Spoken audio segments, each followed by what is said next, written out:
Hello, I've been a lurker here for a little while, trying to process infidelity in my life. Long story short, wife and I have been married 8 years, together few years longer total, and have 2 small kids. This year has been tough, but we have had our arguments, but nothing that I would ever think would push my wife to cheat. Anyways, I noticed her lately being distant and being uncommunicative and decided to confront one evening. At that time, she said that she was not happy and couldn't feel a spark anymore. At first I freaked out on myself, thinking I was being a non-attentive husband, truthfully an issue. However, the next day, I caught a very strange message on her phone that was extremely lovey-dovey. I took a look and then found my wife was messaging a man for a long time with lots of I love yous and plans for a future together. Effing destroyed. Anyways, taking the advice of the many threads on here, I didn't confront initially. I actually read as much as I could, contacted a couple lawyers for advice, one now on retainer, and got my head on straight and calm. I confronted my wife a couple days ago calmly and asked if she was having an affair, and after a couple minutes, she admitted everything. Long story short, it's been going on for 6 months and she claims it's the deepest emotional connection ever. Complete crap, but whatever. To end it all, I gave my list of boundaries, cut off contact, MC, etc. The thing that I think is the final nail of an honest attempt to reconcile is she got extremely aggravated with cutting off contact, especially when I told her to do it in front of me, and even insisted to see him one last time for closure. I effing held my ground and told her if he is so important, pack a bag and go live with him, to which she backed off, but not before she told me I was a controlling idiot. Anyways, she sent a text this morning and showed me, but my spidey senses seem to think she will try a different means of communication. I'm thinking there is no hope, and I honestly don't want it at this point, but I just wanted to be able to tell my kids in 20 years I at least tried. We have MC tomorrow, but I'm thinking it's time to file before wasting any time or grief. I'm cautious to move too fast because of my kids, but is this the right way to do it? Update 1. The past few weeks simply put have sucked, but it's given me time for a lot of soul searching and thinking. As an update from the previous thread, the wife and I did attend some counseling after the initial confrontation, and I will say this particular counselor has been very good about listening to both of us and not assigning blame or anything like that, and helping to navigate our new reality.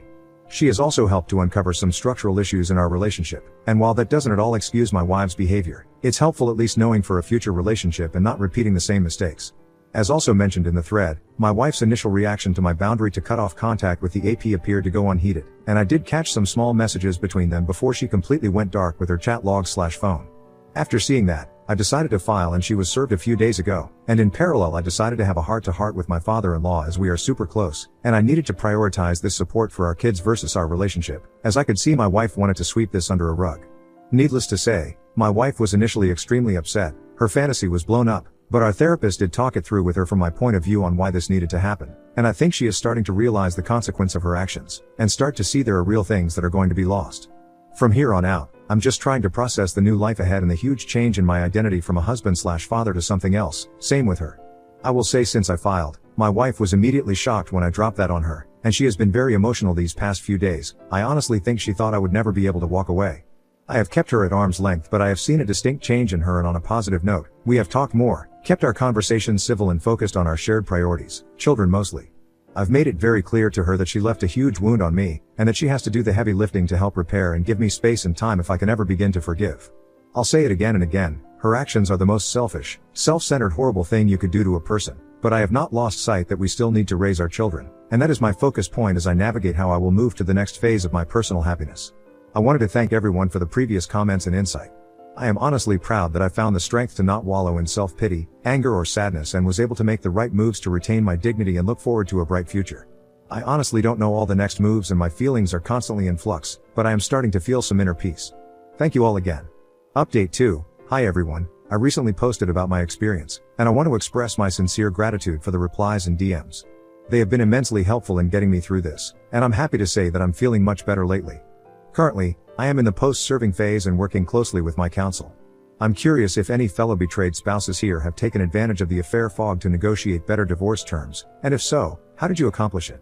My soon-to-be ex-wife is clearly deep in the fog and still involved with the affair partner. For now, I haven't confronted her about it since it seems to serve as a good distraction. I would appreciate any advice on navigating this phase and keeping her off balance. Aside from employing the gray rock method and the 180 approach, I've been going out more frequently and being less transparent about my activities. I'm currently in the post-serving phase and still living together due to my desire to spend as much time as possible with my children. I have moved into a separate room, which has helped create some distance. I have been practicing the gray rock method with my soon-to-be ex-wife, generally showing disinterest in discussions, although I do have to fake it a bit, especially when the kids are around. They are still young, but I try to stay positive as they can sense a lot.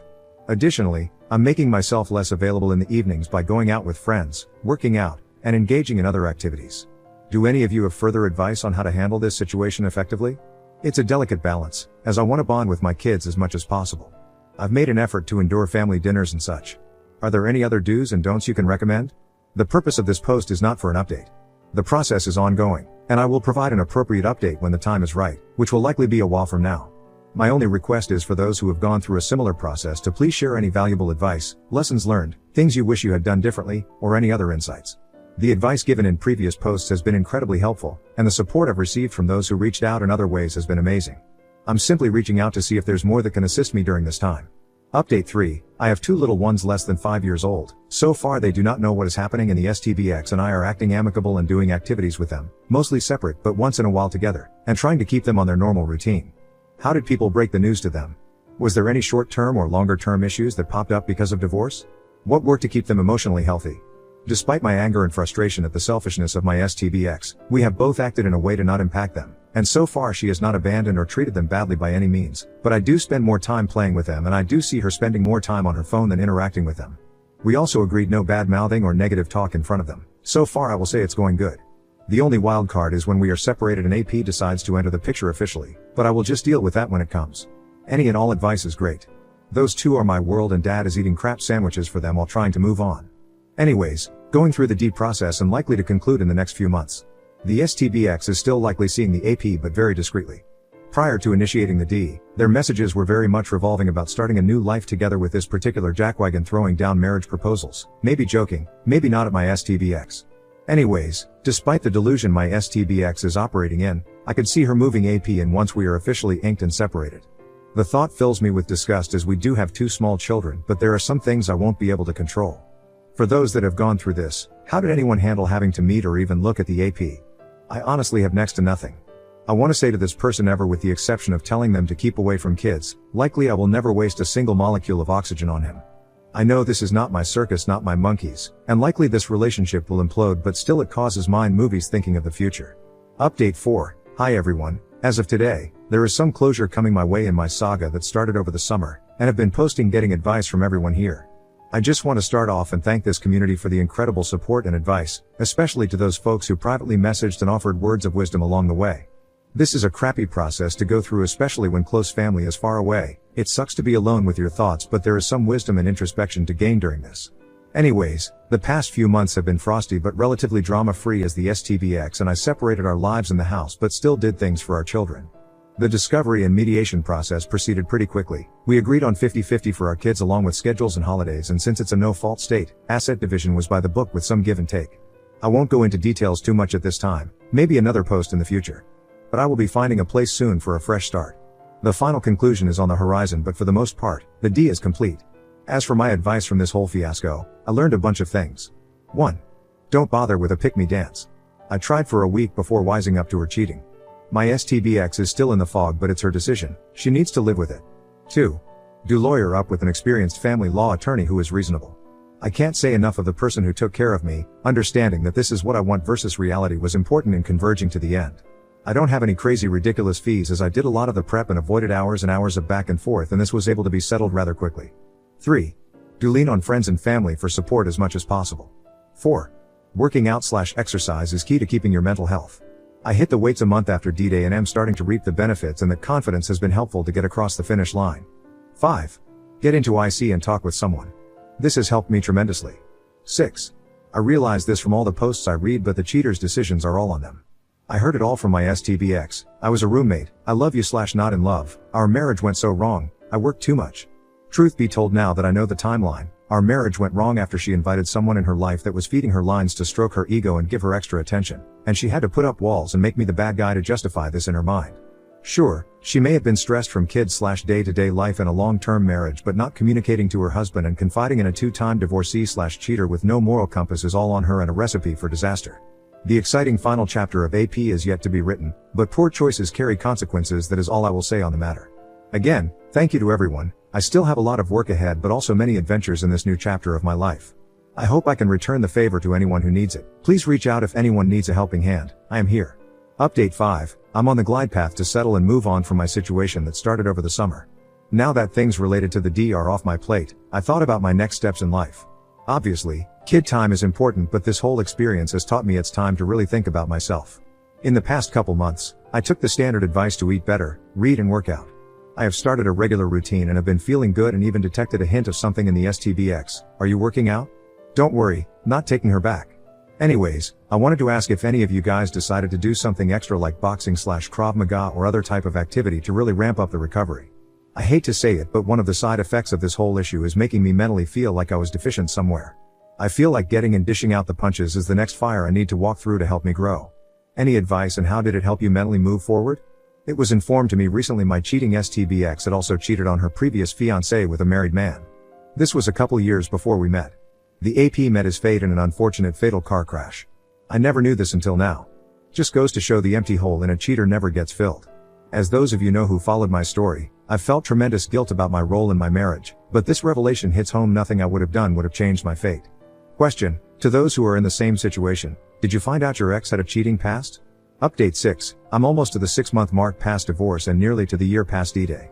It's been cathartic to post, but I know a lot of folks have followed my journey, commented, messaged, given hope, etc., and like many others, posted along the journey to give the unfortunate new folks here some ray of light that despite the darkness you have stepped in, there is another side. I hope I can continue to help in whatever small way I can to anyone in need. I greatly appreciated the support I got and in kind would always love to return the favor. On that note, 6 months past D-Day and there is a lot of positive news.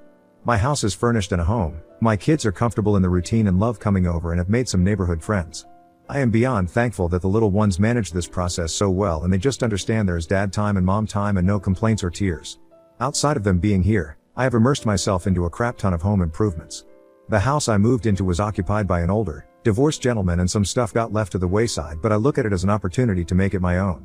Along with that, I furnished a home gym in my house with everything I need, and can say I'm getting my workouts and boxing in 4 times a week, and getting my body back to where it needed to be.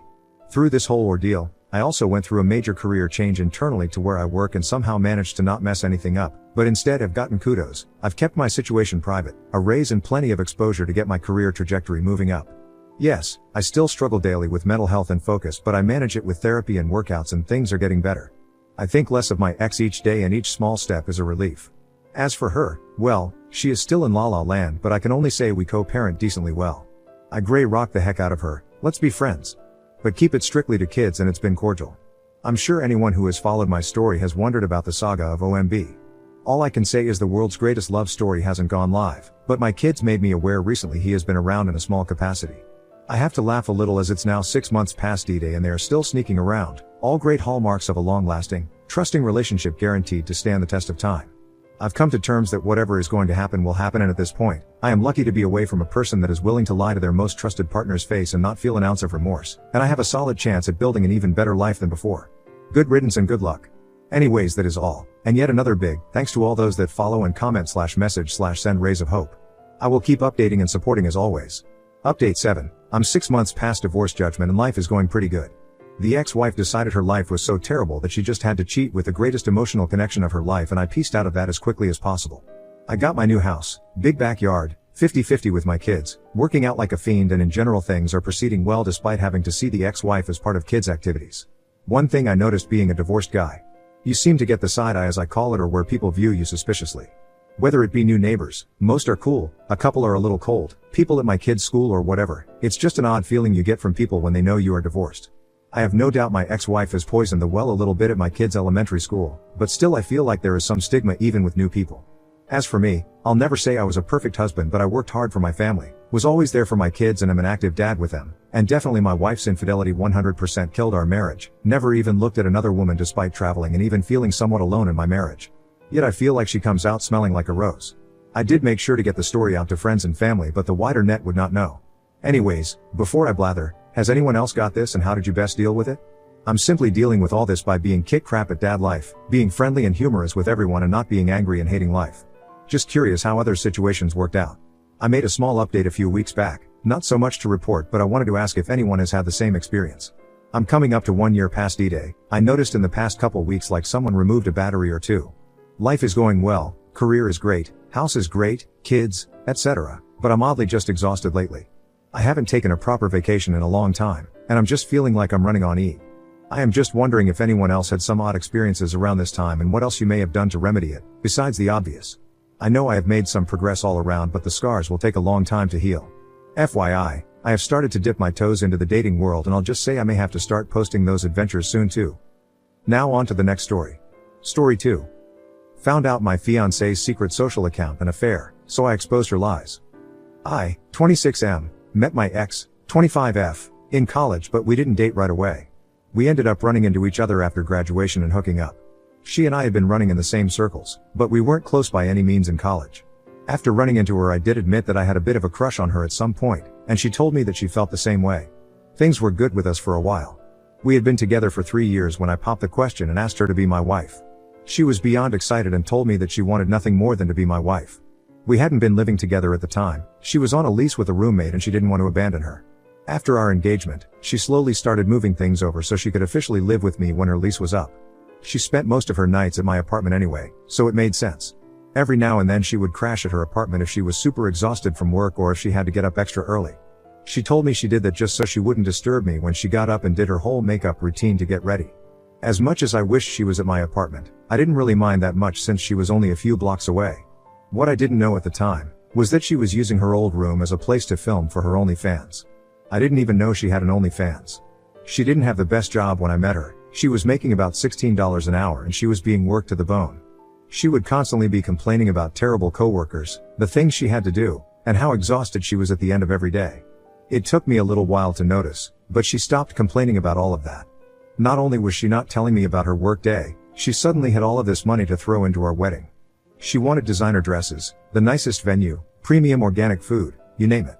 I told her I had no idea how we were going to afford her dream wedding, but she just kept telling me that we would figure it out.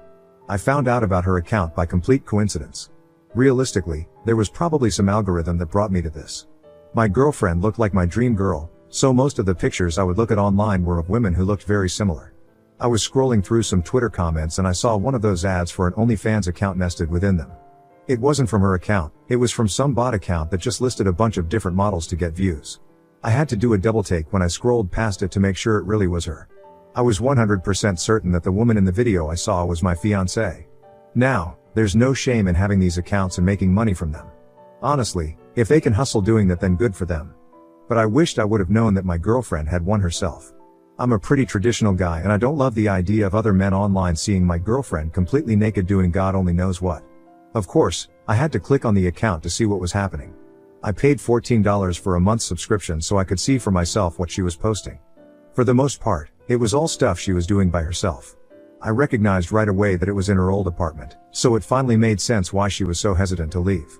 I didn't like that she was doing this, and at the very least I wished she'd have told me. I thought maybe we could have a conversation about it and I could convince her to delete it. It wasn't worth throwing away our future. At least I thought that until I saw a collaboration she did with another creator. They were in her room and there was a full video of her having sex with some random man. The more I scrolled, the more content of the two of them that I found. It looked like they had filmed 10 videos together and had taken countless photos. All of her subscribers loved it and were asking for more of them together. I scrolled back further, and found another collaboration with a woman that I recognized as her roommate. I was shocked by all of it, but I couldn't look away. I didn't understand why she would open an account without speaking to me about it. And how could she so casually cheat on me on the account? I couldn't stay at home and see her, so I crashed at my buddy's place and talked to him about it. He helped talk me down and figure out what I should do. We both came up with the idea of ruining her account. I still had my subscription, so we commented on a post pretending to be another hot girl and invited a bunch of her subscribers to watch an Instagram live of us. Of course, a bunch of them jumped at the opportunity. When I had enough people, I explained what happened, telling all of those men that she had cheated on me and kept the entire account a secret. A lot of them didn't like that because she was pretending to be this nice sweetheart when she spoke to them. They felt like she was lying to them, so they canceled their subscriptions. My fiancée found out and came to confront me at my friend's house when she saw that I wasn't home. We had a huge argument and she tried to explain to me that she was doing it for us so we could have a nice wedding. I just told her that the wedding was off and explained that she needed to get her things out of my apartment. She tried to convince me not to leave her, but I had no interest in being with her after what I'd seen. We ended up officially breaking up and calling off the wedding. She's continued using her OnlyFans. Apparently, the guy she had collaborated with had a girlfriend who didn't know about the videos they made. She dumped him and posted a video explaining what happened, and his account tanked too. I was glad that my video could help her see the truth.